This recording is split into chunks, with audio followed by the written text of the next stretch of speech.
नमस्कार प्यारे दोस्तों, मैं यशवंत गौरव अपने इस official YouTube channel Purvanchal career classes पे आप सभी लोगों का स्वागत करता हूं। चलिए दोस्तों, चलते हैं पीईटी के इस निःशुल्क बैच पर। आपको एक और वीडियो प्रोवाइड करते हैं जिसमें फिजिक्स, केमिस्ट्री और साथ ही साथ इकोनॉमी का भी प्रश्न है।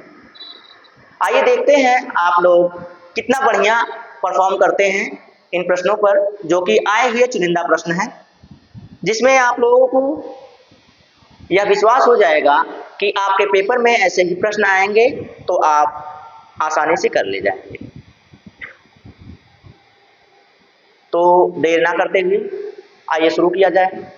और हाँ, एक बात और है, अगर आप लोग चैनल पर नए हैं तो सबसे पहले चैनल को सब्सक्राइब कर लीजिए और बेल आइकन को दबा लीजिए ताकि नोटिफिकेशन सबसे पहले आपके पास पहुंच सके, आप लोग कोई भी वीडियो मिस ना करें। देखिए, अभी हमारे बाद हमारे सहयोगी सर, प्यारे आदरणीय नीलकमल सर, आप लोगों के लिए जियोग्राफी और जीके के प्रश्न लेकर उपस्थित हो रहे हैं, जिसमें उन्हें पहले कुछ कम समय था, लेकिन अब उनको बराबर समय है, पूरी तरह से आपको समय दे रहे हैं। व्याख्या उनकी आज देखिएगा, हमें तो लग रहा है कि आज वो क्या बोलते हैं उसे, पेपर फाड़ व्याख्या होने वाली है। तो चलिए हम लोग अपने प्रश्न पर चलते हैं। सबसे पहले देखते हैं कि कौन सा प्रश्न है। तो आपके सामने बैंक से लगा हुआ प्रश्न यानी कि इकोनॉमी का प्रश्न है। थोड़ा सा धब्बा है, इसे साफ कर लिया जाए। तो इकोनॉमी का जो प्रश्न है ये आप लोगों के सामने है, यानी कि इकोनॉमी से शुरू होगी क्लास आज की आपकी। तो चलिए आप बताइए कि इसमें कौन सा आंसर सही होगा। ठीक है, तो बिना देर करते हुए आप लोग बताइए। विश्व बैंक ने ब्लॉकचेन पर दर्ज किए गए सेकेंडरी बॉन्ड कारोबार को सक्षम करने के लिए किस बैंक के साथ अनुबंध किया, मतलब किस बैंक के साथ उन्होंने साझा किया कि उसके बाद ये जो सेकेंडरी बॉन्ड कारोबार है उसको सक्षम बनाया जाए। तो कौन सी ऐसी बैंक थी दोस्त, विश्व बैंक ने ब्लॉकचेन शुरू किया था? किस बैंक ने? वर्ल्ड बैंक ने। और वर्ल्ड बैंक आप लोग जानते हैं क्या कार्य करता है। तो चलिए इसमें बताइए तो कौन सा आंसर सही होगा मेरे दोस्त, आप लोग बताइए। क्या रॉयल बैंक ऑफ कनाडा, या फिर CIM बैंक, या फिर बैंक ऑफ मेलबर्न, या फिर आपका कॉमनवेल्थ बैंक ऑफ ऑस्ट्रेलिया? तो इसमें जो राइट आंसर होगा मेरे दोस्त, मेरे भाई, तो आप लोगों के लिए ये ऑप्शन नंबर डी इसमें सबसे सही विकल्प होगा, क्योंकि यही सही विकल्प है, कॉमनवेल्थ बैंक ऑफ ऑस्ट्रेलिया। ये इसका राइट आंसर है। आप लोग इसको देखिए, अगर स्क्रीनशॉट लेना हो तो स्क्रीनशॉट ले लीजिए, क्योंकि प्रश्न आपका फैक्ट है, इसलिए बहुत ज़्यादा व्याख्या भी नहीं होगी। जिस पे व्याख्या होना होगा उस पे जानते हैं कि मेरे अंदर से व्याख्या निकलने लगती है, कूट कूट के भरी हुई है और अपने आप ही अंदर से निकलने लगती है। जैसे कल की क्लास में आपने देखा होगा, मैंने कहा रैपिड फायर की तरह से चलेंगे, क्या पता लगा कि पहले ही प्रश्न पे इतनी लंबी व्याख्या दे दिया कि क्लास वैसे ही लंबी भागने लगी। आइए, प्रश्न नंबर दूसरा है, इनमें से कौन सा भारतीय रिजर्व बैंक के पहले भारतीय गवर्नर थे? कौन? इसमें से कौन ऐसे गवर्नर हैं जो आरबीआई के फर्स्ट गवर्नर? आरबीआई के फर्स्ट गवर्नर कौन थे? आरबीआई के बारे में सारी जानकारी मैंने आपको दे दी है, 2-3 वीडियो में दिया है, और एक इसके लिए फैक्ट भी जारी किया था मैंने। तो अब मैं गवर्नर के बारे में बताऊं तो बताइए सबसे पहले कौन है, और उसके बाद रघुराम राजन जी का भी नाम दिया है, पटेल जी का भी नाम दिया है, मनमोहन सिंह को हटा दीजिए, इनका तो अभी बहुत दूर नाम था। तो पहले कौन है, आखिरी कौन है? पहले कौन है और आखिरी कौन है, ये बता दीजिए। बाकी ऑप्शन में जो लोग हैं उनका भी नाम बता देंगे। तो इस समय कौन है जो चल रहे हैं, किस नंबर के? 26 नंबर तक तो हमें देखने में हो गया है, शक्तिकांत दास तक तो हो चुका है। उसके बाद जो आपको आगे मिलेंगे, पहला मैं आपको बता दूं तो पहले हैं सी डी देशमुख जी। सी डी देशमुख जी हैं, इसमें नाम दिया है रघुराम राजन जी का। रघुराम राजन जी भी थे आपके गवर्नर, किस सत्र में थे भाई? 2013 से 16 तक थे। 2013 से 16 तक ये थे। किस नंबर पे थे? अगर नंबर देखा जाए तो इनका नंबर था 23वें नंबर पर ये गवर्नर थे 2013 से 16 तक। पहले आपको मिल गए। अब इसमें रघुराम राजन जी का भी नाम दिया है, उर्जित पटेल भी दिया है। उर्जित पटेल को अगर देखा जाए तो 24वें नंबर पे आएंगे, किस 25वें नंबर पे इसी कुछ पे आते हैं। उसके बाद आपको देखने को मिल रहे हैं, हाँ आखिरी मैंने पूछा है इस समय प्रेजेंट में या आखिरी गए, वर्तमान या इन्हें आखिरी भी कहा जाए तो वर्तमान कहा जाए भाई, आखिरी ना कहा जाए। आखिरी ना कह करके वर्तमान कह दिया जाए। वर्तमान में कौन है? कोई मल्होत्रा साहब जी हैं? उनका पूरा नाम कमेंट करके बताइएगा, क्योंकि मैंने बताया हुआ है। पूरा नाम कमेंट कीजिएगा भाई। मल्होत्रा मैंने बता दिया है, पूरा नाम आप लोग कमेंट करके बताएंगे, ठीक है? आप लोग कमेंट करके मुझे बताएंगे। और इस प्रश्न का जो राइट आंसर है वो मैंने बता दिया है, सी डी देशमुख जी हैं, ठीक है? और रघुराम राजन जी के बारे में बता दिया, उनका नाम मल्होत्रा मैंने बता ही दिया है। बाकी आगे का जो नाम है उनका क्लू दे दूं क्या? थोड़ा सा क्लू दे दूं, उनके नाम में जय मिलेगा, जय मिलेगा। आगे आपकी मर्जी है, जो लगा लीजिए, ठीक है? क्लू मैंने दे दिया है। इस प्रश्न का जो आंसर था ऑप्शन नंबर बी था। चलिए, भारतीय स्टेट बैंक में नहीं यार, भारतीय स्टेट बैंक की स्थापना किस वर्ष हुई थी? भारतीय स्टेट बैंक की स्थापना किस वर्ष हुई थी, ये बताना है। किस वर्ष हुई थी मेरे दोस्त, मेरे भाई? किस वर्ष हुई थी? जल्दी से बताइएगा। आप लोग कमेंट और लाइक नहीं करते हैं यार, ये बहुत गलत बात हो जाती है आप लोगों की। आप लोग लाइक और कमेंट नहीं करेंगे तो कैसे मजा आएगा बताइए? वही तो हमारा शुल्क है, पूर्णतः निःशुल्क क्लासेस है हमारी। जब पूर्णतः निःशुल्क क्लासेस है तो कोई शुल्क जो लगा है वो तो आप दे ही सकते हैं ना।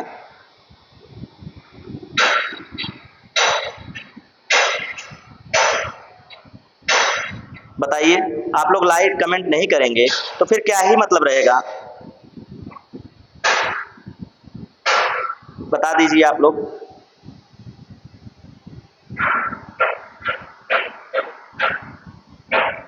चलिए, आप लोग कमेंट और लाइक नहीं करेंगे तो क्या ही मतलब रह जाएगा? भारतीय स्टेट बैंक, तो ये भी मैं छोड़ दूं आप लोगों के लिए। अच्छा, इसमें तो उसमें मैंने छोड़ा ही कहाँ, उसमें तो पूरा मैंने बता दिया। एसबीआई, आरबीआई तो बता दिया गया है। वर्ल्ड बैंक आपने देख लिया है, आपको मिल गया अब एसबीआई बैंक। तो एसबीआई बैंक का कमेंट कीजिए, इसमें से कौन सा ऑप्शन होगा भाई? इसमें से कौन सा ऑप्शन होगा एसबीआई का? एसबीआई का कौन सा ऑप्शन होगा? कमेंट मारिए जल्दी से, कमेंट मार के बताइए। आसान सा प्रश्न है इसलिए पूछ रहा हूँ आपसे। बाकी चलिए, साइंस में आज कोई कमेंट नहीं मिलेगा आपको, कोई होमवर्क नहीं मिलेगा। साइंस में आज कोई होमवर्क नहीं दूंगा, क्योंकि यहाँ पे होमवर्क मैंने दे दिया आपको। तो लीजिए, होमवर्क आपको मिल गया। अब इसके बाद देखिए, निम्नलिखित में से कौन सा कारक वाष्पीकरण की दर को कम करता है? वाष्पीकरण की दर को कम करता है, देखिए अब कौन सा कारक है वो आपको बताना था। चलिए, तापमान में वृद्धि। देखिए, तापमान में जब वृद्धि होती है ना, भाप यानी कि वाष्प में बदलना, यानी कि जब तक हीट नहीं होगी वाष्प कैसे बदलेगा? वाष्प में कैसे बदलेगा? तो तापमान में वृद्धि ये वाष्पीकरण का कारक है भाई, ये वाष्पीकरण का कारक है, ठीक है? ये कारक है। नमी, देखिए जब नमी होगी तो वाष्पीकरण की क्रिया होगी ही नहीं। जब नमी होगी तो वाष्पीकरण की क्रिया नहीं होगी। नमी रहती है, आर्द्रता रहती है। तो बताइए, आप खुद बताइए कि नमी रहती तो कपड़े ज्यादा सूखते हैं कि कम सूखते हैं? आप कपड़े कम सूखते हैं ना जब नमी रहती है। नमी रहती है तो आपको गर्मी नहीं लगती है ना, नमी रहती है तो आपको ठंडक लगती है। ये सारी चीजें अगर जान रहे हैं तो आपको आसानी से इस प्रश्न का आंसर मिल जाएगा, क्योंकि ये आपका व्यवहारिक प्रश्न है। सतह क्षेत्र में वृद्धि, सतह क्षेत्र में अगर आप वृद्धि कर रहे हैं तब भी आपका जो ये वाष्पीकरण की क्रिया है ये बढ़ जाएगी। वाष्पीकरण की क्रिया क्या होगी? बढ़ जाएगी। हवा की गति अगर तेज हो रही है, हवा की गति अगर तेज हो रही है तब भी आपकी वाष्पीकरण की क्रिया बढ़ जाती है। तो इसमें से कौन सा आंसर हो जाएगा जो कम करेगा, तो वो नमी है। कौन है, नमी है। नमी यानी कि इसे आप कह सकते हैं आर्द्रता, ठीक है, क्या कह सकते हैं, आर्द्रता कह सकते हैं। चलिए, अगर ये तापमान में कमी होती तब वो भी ऑप्शन बन जाता आपका वाष्पीकरण में कमी के लिए। चलिए, एक सतह की घटना है, एक सतह की घटना है, तो सतह की घटना इसमें से कौन सी है भाई, क्या श्वेत, श्वेत मतलब पसीना होता है, श्वेत मतलब क्या होता है, ये सतह की थोड़ी है, श्वेत मतलब पसीना। क्वथन, क्वथन का मतलब क्या होता है, क्वथन का मतलब होता है हीट, क्वथन का मतलब क्या होता है भाई, क्वथनांक यही होता है ना, हीट, यानी कि क्वथनांक, अरे किसी चीज में वाष्पीकरण हो जाना, बदल जाना, गर्म हो जाना, भाप में बदलने लगना, यही तो होगा क्वथन, ठीक है। तो उपसादन, उपसादन भी भाई इसमें कोई ऑप्शन नहीं निभा रहा, कोई भूमिका नहीं निभाता है। तो भाप, ये जो भाप है ये आपके सतही प्रक्रिया है, सतह की एक घटना है भाप, सतह की ही एक क्या है, घटना है भाप। तो आप जान गए इसमें से आपका राइट आंसर कौन बन गया, तो option number C, option number C पर है ना, हाँ, option number C is the right answer भाई। आपके लिए बेहतरीन प्रश्न है कि नहीं है, ये बताइए। आपका व्यवहारिक प्रश्न बन रहा है ये सब, ये फिजिक्स के प्रश्न हैं इसलिए व्यवहारिक होते हैं, फिजिक्स के प्रश्न ज्यादातर आपके व्यवहारिक ही मिलेंगे। तरल अवस्था से गैसीय अवस्था में रूपांतरण को क्या कहा जाता है, तरल अवस्था से मतलब पानी को आप गर्म कर दीजिए तो वो वाष्प में बदलता है, वाष्प में बदलता है यानी कि गैस में बदलता है। अब मैंने तो बता ही दिया है तो बात ही खत्म हो गई, क्या हो गया, वाष्पीकरण की क्रिया हो गई, क्या हो गई भाई, वाष्पीकरण की क्रिया हो गई। ऊर्ध्वपातन मैंने आपको बताया है कि ऊर्ध्वपातन क्या होता है, ऊर्ध्वपातन का मतलब होता है कि ठोस से सीधा गैस में बदल जाना, ठोस से किस में बदल जाना, गैसीय अवस्था में बदल जाना, तो ये होता है आपका ऊर्ध्वपातन। संघनन क्या होता है दोस्त, तो संघनन होता है वाष्प से, वाष्प से, वाष्प से तरल में बदलना यार, वाष्प से तरल में बदलना, वाष्प से तरल या द्रव में बदलना, वाष्प से तरल या द्रव में बदलना, ठीक है, ये हो जाता है। इसी क्रिया के कारण वर्षा होती है, इसी क्रिया के कारण क्या होती है भाई, वर्षा होती है, संघनन की क्रिया के कारण वर्षा होती है, ये भी जान लीजिए। और क्या बचा, ऑक्सीकरण, ऑक्सीकरण का मतलब होता है कि वह समीकरण या वह क्रिया या वह अभिक्रिया जिसमें आप देखेंगे कि कोई यौगिक या कोई जो अभिकारक होता है वो टूटता है विघटन की प्रक्रिया के द्वारा, या फिर आप कहें उसको विघटन की जगह पे वियोजित होकर क्या करते हैं, धन आयन देते हैं या फिर H+ आयन, हाइड्रोनियम आयन देते हैं, उन्हें हम क्या कहते हैं, तो ऑक्सीकरण अभिक्रिया कहते हैं, ठीक है, ऑक्सीकरण अभिक्रिया कहते हैं। ऑक्सीकरण अभिक्रिया क्या क्या होती है कि कोई यौगिक वियोजित होकर हाइड्रोनियम आयन दे तो उसे हम लोग ऑक्सीकरण अभिक्रिया कहते हैं। सीधी सीधी बात कहें तो, अभी थोड़ा मैं घुमा नहीं रहा, विघटन सिघटन मतलब टफ थे सब, उनको सरल में कहेंगे वियोजित होकर टूटकर हाइड्रोनियम आयन देते हैं, सिंपल सी बात है। अब बचा क्या आपका वाष्पीकरण, वाष्पीकरण क्या होता है ये तो मैंने बता ही दिया यार, बात ही खत्म, इसका आंसर मिल गया आपको, चार ही तो ऑप्शन था, चारों ऑप्शन के बारे में जब आपको पता चल गया तो option number C is the right answer, ठीक है। आगे बढ़ते हैं, मजा आ रहा है एकदम यार, ये तो जो प्रश्न है व्यवहारिक है आपके फिजिक्स के। चलिए, मध्यवर्ती तरल अवस्था से गुजरे बिना, मध्यवर्ती तरल अवस्था से गुजरे बिना एक पदार्थ का ठोस अवस्था से गैस अवस्था में परिवर्तन। पिछले वाले में अभी मैंने आपको व्याख्या किया ना, जो व्याख्या किया है वही इसमें प्रश्न बना है। कोई भी द्रव्य जो होगा वो 3 अवस्थाओं में परिवर्तित होता है, कोई भी पदार्थ 3 अवस्थाओं में पाया जाता है। तो कौन कौन सी अवस्था है भाई, एक होती है ठोस, दूसरी होती है तरल और तीसरी होती है गैस। अवस्थाएं मैंने बताया हुआ 5 होती हैं, लेकिन ये 3 अवस्थाएं आपकी सिंपल सामान्य रूप में मिलती हैं। तो पहले भी कोई भी चीज हो उसे आप गर्म करेंगे तो वो तरल में जाती है, फिर उसके बाद आप गर्म करते हैं तो वाष्प यानी गैस में बदलती है। अब ये कह रहा है कि ये मध्यवर्ती जो अवस्था है यानी बीच वाली जो अवस्था है, इस अवस्था में ना जाकर ठोस अवस्था से सीधा गैस अवस्था में जो बदल जाता है उस क्रिया को कहते हैं। तो अभी अभी मैंने बताया कि उसे आप क्या कहते हैं, उसे आप कहते हैं ऊर्ध्वपातन अभिक्रिया, यानी ऊर्ध्वपातन की क्रिया कहते हैं। वाष्पीकरण अभी बताया, संघनन अभी बताया, परिसमापन आपके लिए कोई मतलब नहीं रहता, कोई मायने नहीं रहता, आपके पेपर में ये आने से रहा, इसलिए इसको हम बताने से रहे। तो ऑप्शन कौन सा सही हो जाएगा, option number A best answer इसका होगा। ठीक है, चलिए आगे चलते हैं अगले प्रश्न पर। तो आप बताइए, बढ़िया और मजेदार प्रश्न है कि नहीं है? मजेदार प्रश्न है ना? प्रश्न कैसे हैं, मजेदार है? चलिए मजेदार है। द्रव के ठोस में परिवर्तन की क्रिया। अब देखिए, द्रव अवस्था में है यानी कि तरल में है यानी कि पानी है, पानी से बर्फ में बदलने की जो क्रिया है उसे क्या कहेंगे? अभी मैंने बताया आपको, अगर अब मैं आपको पूरा बता दूं, देखिए, ठोस से तरल, तरल से गैस। अब ठोस से तरल में बदलेगा तो क्या कहलाएगा? ठोस से तरल में जाएगा तो क्या कहलाता है भाई? ठोस से तरल में गया, तरल से गैस में गया, ठीक है, ठोस से तरल में गया, द्रवीकरण इसे कहेंगे। इसे क्या कहेंगे भाई? द्रवीकरण कहेंगे। द्रव अवस्था में बदल रहा है, इसे क्या कहेंगे? तरल से गैस में बदलना यानी कि वाष्पीकरण कहेंगे। क्या कहेंगे? वाष्पीकरण कहेंगे। और फिर गैस से तरल में बदलने की क्रिया संघनन कहलाएगी। क्या कहलाएगी? संघनन कहलाएगी। ठीक है, संघनन कहलाएगी।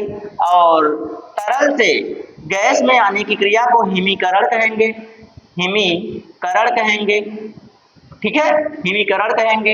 ये सारी क्रियाएं तो हो गई। अब एक और क्रिया बची हुई है, अब एक और क्रिया बची हुई है जिसे आप कहेंगे ठोस अवस्था से सीधा गैस अवस्था में बदलने की क्रिया। इसे हम लोग कहेंगे ऊर्ध्व पातन क्रिया, ऊर्ध्वपातन की क्रिया, जब ठोस से गैस में जाएगा।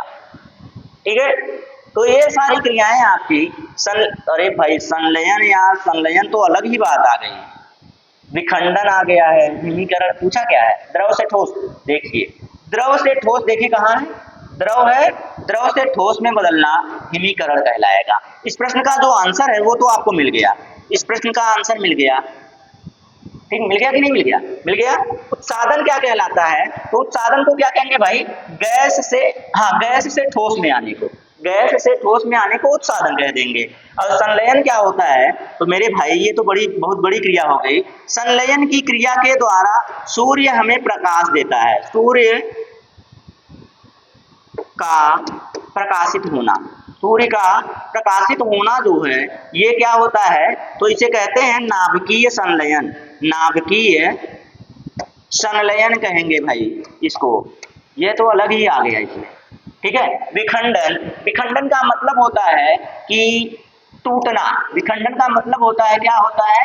टूटना होता है। ठीक है, विघटित होना, वियोजित होना, टूटना। अब टूटना, किसी भी चीज का विखंडन होना, जैसे यौगिक है वो तत्वों में टूट जाता है। क्या है? यौगिक है, जैसे कि ले लिए NaCl, NaCl ले लिया। अब इसे जब विघटित होता है ये, तो एक Na में बदल जाता है और दूसरा Cl में बदल जाता है, Na प्लस Cl माइनस। ये वियोजित हो गया, विघटित हो गया, विखंडित हो गया, टूट गया, इसका विखंडन हो गया। यानी कि बहुत से शब्द हैं कहने को। तो ये सारी क्रियाएं आपको देख लीजिए, आपको इससे अब ये जो परिवर्तित रूप हैं द्रव के, किसी द्रव्य के, तो आपको कोई समस्या नहीं होगी। अब उत्सादन क्या होता है मैंने बता दिया, डायरेक्टली यहाँ से यहाँ तक आएगा, गैस से आपको आ जाएगा ठोस अवस्था में उत्सादन। तो ये सारी क्रियाएं आपको समझ में आ जानी चाहिए। इसके बाद चलें अगले प्रश्न पर। तो इसका हिमीकरण आंसर था। अगले प्रश्न पर चलते हैं, प्रश्न 8 हो गया है, 9वें पर चलते हैं। तो 9वां प्रश्न आपके लिए है भाई, इस प्रश्न का आंसर कीजिएगा, इस प्रश्न का आंसर कीजिएगा मेरे भाई।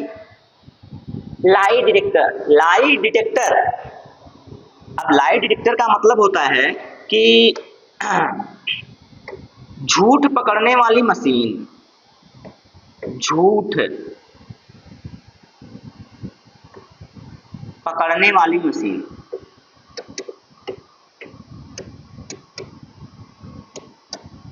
झूठ पकड़ने वाली मशीन। मैंने आपको 4 झूठ पकड़ने वाली मशीन बताया था। आप मेरे पिछले वीडियोस देखेंगे उठाकर, उसमें मैंने 4 झूठ पकड़ने वाली मशीन के बारे में बताया था। लाइट एडिटर जो होते हैं 4 प्रकार के, तो उसमें से एक ऑप्शन इसमें भी आपको मिलेगा।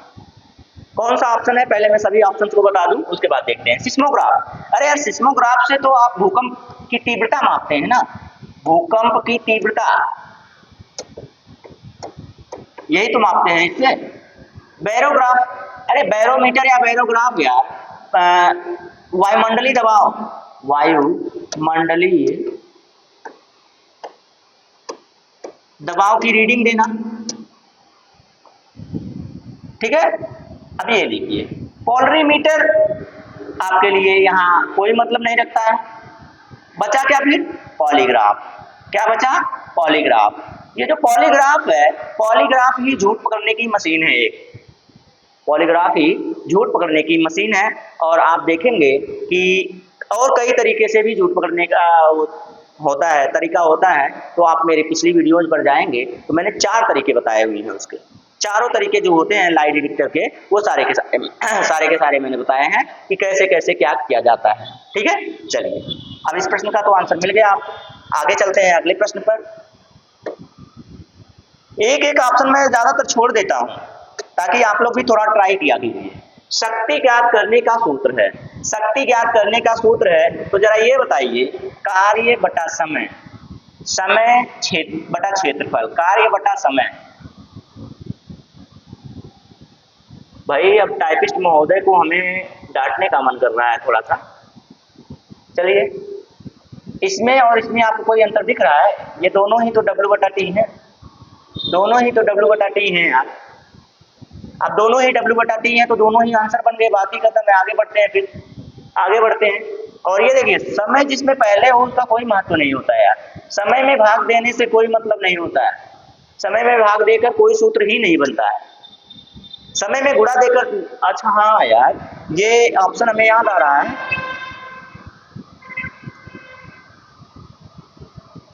ये गुणे में था, ये किसमें था, कार्य गुणे समय, कार्य गुणे समय, ठीक है। अब आ गया, अब आप आंसर बना सकते हैं, ठीक है।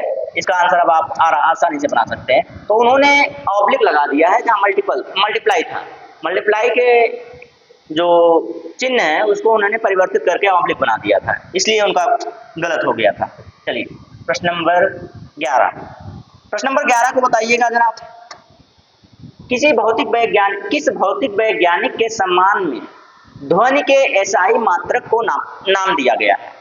ध्वनि का एसआई मात्रक एक है, उसका नाम दिया गया है हाइजेनबर्ग। यार हाइजेनबर्ग तो एक सिद्धांत दिए हैं जो कि आपके बायोलॉजी से जुड़ा हुआ है, हाइजेनबर्ग, और फिजिक्स में भी है, केमिस्ट्री में भी है, लेकिन ज़्यादा फेमस ये है उसी में, बायोलॉजी में हुए हैं। इसीलिए थोड़ा सा ना, टाइपिस्ट महोदय आज क्या कर रहे थे आप? आइए मैं प्रश्न सही करके, उत्तर सही करके सही कर देता हूँ। ये हो जाएगा हर्ट्ज। क्या हो जाएगा, हर्ट्ज, ठीक है, ये हो जाएगा, हर्ज नहीं होगा, हर्ज हो जाएगा। अब तो आपको समझ में ही आ गया होगा कि नाम ही गलत कर दिए हैं। तो हर्ज जानते क्या है, ध्वनि की आवृत्ति को मापना, ध्वनि की आवृत्ति की माप की जाती है, ध्वनि की आवृत्ति की माप की जाती है। ध्वनि की तीव्रता की माप, प्रबलता की माप किससे होती है? ध्वनि की प्रबलता की माप किसमें की जाती है भाई? तो ये की जाती है डीबी यानी कि डेसिबल में, डीबी यानी कि डेसिबल में, ठीक है। अब दोनों में समझ जाइए कि अंतर क्या है। ये ध्वनि की प्रबलता की माप कर रहा है और ये ध्वनि की आवृत्ति की माप करता है। किसमें किया जाता है? हर्ट्ज में किया जाता है। अच्छा बताइए, ध्वनि सबसे तीव्र किसमें गति करता है? ध्वनि सबसे तीव्र गति से किस अवस्था में गति करता है या किस माध्यम में? सबसे तीव्र गति किस माध्यम में करता है? ध्वनि किस माध्यम में करता है? और सबसे कम किस में करता है? सबसे कम किस में करता है, किस माध्यम में? और सबसे अधिक किस माध्यम में करता है? दोनों में से बताएंगे आप लोग कुछ? जल्दी से बताइएगा, कमेंट कीजिएगा, उसके बाद मैं तुरंत आंसर कर रहा हूँ आपको, तुरंत आंसर कर रहा हूँ, कोई दिक्कत नहीं। सबसे अधिक जानते हैं ठोस में, सबसे अधिक अगर ये किसी में गति करता है तो ये ठोस में करता है कौन? ध्वनि। और सबसे कम गति किस में करता है? तो ये निर्वात की बात कर लें, निर्वात में। निर्वात में सोचिए, अगर यहाँ पर कोई वायु ना हो, यहाँ वैक्यूम क्रिएट कर दिया जाए, तो मैं बोलूं तो आपको मेरे बगल में ही नहीं सुनाई देगा मैं क्या बोल रहा हूँ, आवाज मुंह के अंदर ही रह जाएगी, सिर्फ आपको एहसास होगा कि मैं कुछ बोल रहा हूँ, लेकिन आपकी आवाज आपको खुद ही नहीं सुनाई देगी। सोच लीजिए, ऐसी अवस्था आती है। तो मैंने जो चीजें बताई हैं, ध्वनि की प्रबलता की माप डेसिबल में की जाती है, ध्वनि की तीव्रता की माप हर्ट्ज में की जाती है। इनका पूरा नाम है हेनरिक रुडोल्फ हर्ट्ज, इन्हीं के नाम पर ये एसआई मात्रक बनाया गया है। सबसे तीव्र गति से किस माध्यम में करती है गति ये आपकी ध्वनि? तो वो ठोस माध्यम में। सबसे कम तीव्रता किस में होती है? तो वो होती है निर्वात में, ठीक है, निर्वात में। तो ये सारे जो फैक्ट्स मैंने लिखे हैं ये आपके लिए बहुत जरूरी होते हैं, ये आपके लिए बहुत जरूरी होते हैं, ठीक है, तो इनको नोट कर लिया कीजिए। ये रहा प्रश्न नंबर 12 आपके सामने। किसी पदार्थ की मात्रा को मापने के लिए निम्नलिखित में से किस इकाई का उपयोग किया जाता है? किस इकाई का उपयोग किया जाता है भाई? तो लक्स। लक्स मैंने अभी आपको बताया था कि प्रकाश की तीव्रता को मापना, प्रकाश की तीव्रता को मापता है कौन? तो लक्स मीटर। ये क्या होता है? Lux meter. मोल, मोल प्रति लीटर, मोल प्रति लीटर करके आता है, तो आपको इतने में समझ जाना चाहिए कि यही किसी पदार्थ की मात्रा को मापने का जो है इकाई है कौन? मोलरता या मोल। इसे क्या कहेंगे? मोल कहते हैं, ऐसे प्रदर्शित करते हैं मोल, ठीक है। अब उसके बाद टेस्ला, यार ये नाम तो आपने सुना होगा, टेस्ला, टेस्ला नाम सुना है ना? जल्दी से बताइए, तब तक मैं आगे का ऑप्शन बता दे रहा हूँ, आगे का ऑप्शन मैं बता दे रहा हूँ। जूल, अरे जूल कार्य एवं शक्ति की का क्या है? कार्य एवं शक्ति का की इकाई है, मापने की इकाई, ठीक है। ये हो गया आपका जूल। हाँ, टेस्ला आप लोग बताइए, टेस्ला आप लोग बताइए कमेंट करके, टेस्ला क्या होता है? किसका मापन करता है टेस्ला? आसान सा प्रश्न है, बाकी सारी चीजें जो बताया उसको जरूर नोट कीजिए। छोटी छोटी चीजें हैं, आपका दिमाग इस पर चलना चाहिए भाई।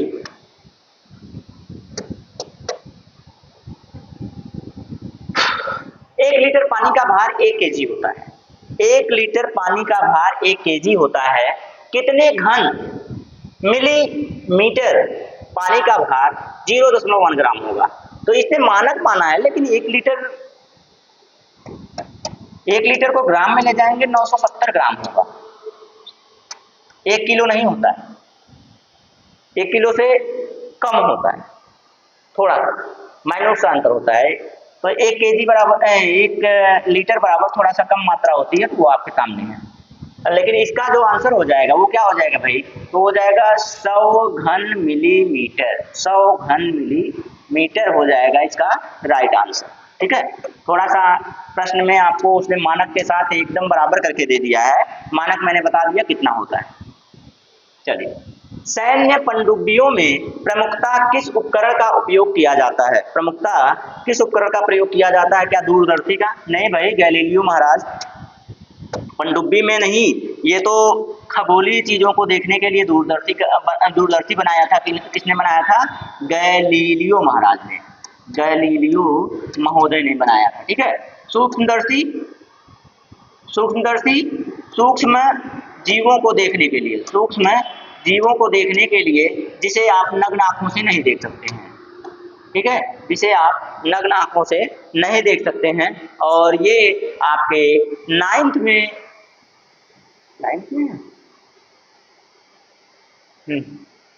हाँ 9th में आपको मिल जाएगा कि इस सूक्ष्मदर्शी की खोज किसने की थी।